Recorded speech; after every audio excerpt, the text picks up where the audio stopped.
ஒரு துறவி பல ஆண்டுகள் கடும் தவம் செய்து மிகுந்த தவ வலிமையை அடைந்தார். அவர் ஒரு நாள் காட்டில் ஒரு மரத்தின் அடியில் அமர்ந்திருந்தார்.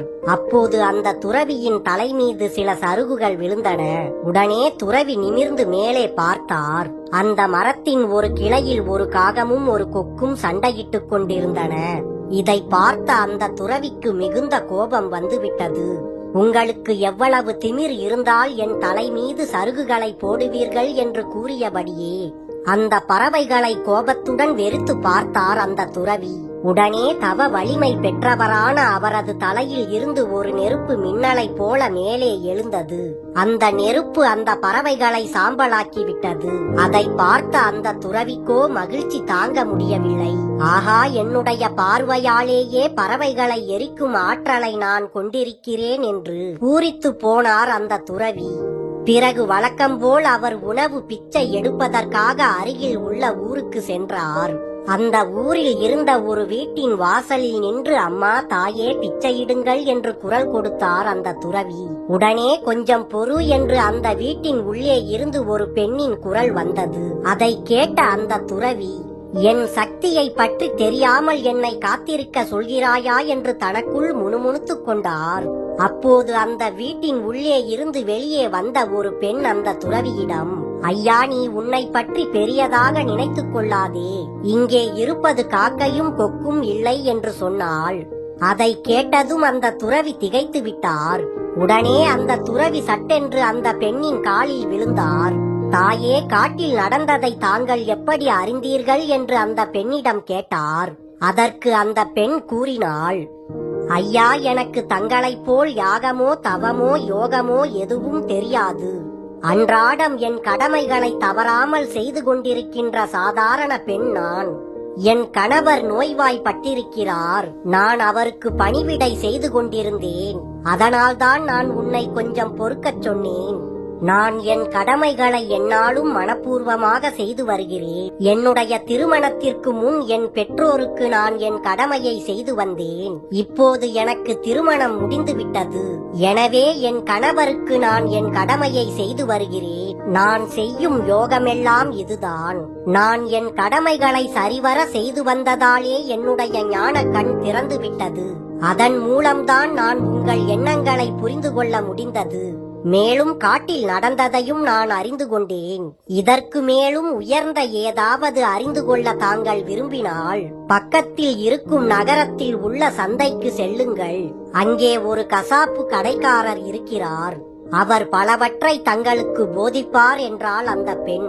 உடனே அவளுக்கு தன் நன்றியை சொல்லிவிட்டு அங்கிருந்து நகர்ந்த துறவி நகரத்தில் போய் ஒரு கசாப்பு கடைக்காரனை சந்திப்பதா என்று யோசித்தார்.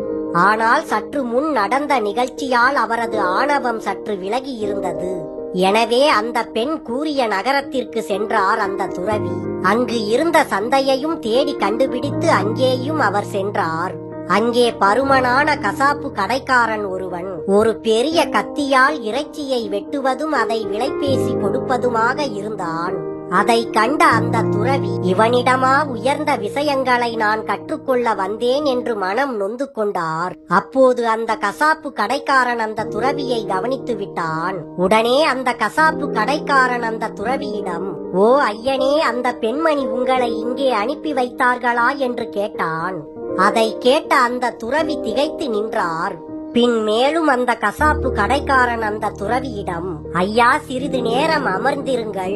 நான் என் வியாபாரத்தை முடித்துவிட்டு வந்து விடுகிறேன் என்று கூறிவிட்டு அவனுடைய கடைக்குள் மீண்டும் சென்றான்.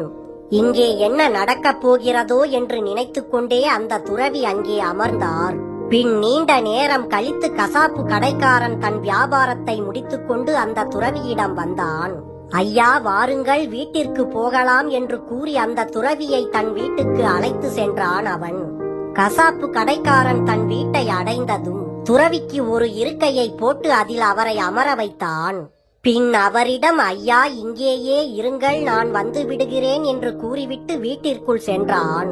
வீட்டிற்குள் சென்ற கசாப்பு கடைக்காரன் அங்கு உள்ளே இருந்த தன் வயது முதிர்ந்த தந்தையையும் தாயையும் குளிப்பாட்டினான். பின் அவர்களுக்கு உணவூட்டி அவர்கள் மனம் மகிழும்படி அவர்களின் பல வகையான தேவைகளை பூர்த்தி செய்தான். அதன் பின் அவன் மீண்டும் அந்த துறவியிடம் வந்து, ஐயா, நீங்கள் என்னை தேடி வந்திருக்கிறீர்கள், நான் உங்களுக்கு என்ன செய்ய வேண்டும் என்று அவரிடம் கேட்டு நின்றான். உடனே துறவி அவனிடம் ஆன்மாவை பற்றியும் கடவுளை பற்றியும் சில கேள்விகளை கேட்டார். அதற்கு அந்த கசாப்பு கடைக்காரன் ஒரு பெரிய விளக்கம் தந்தான்.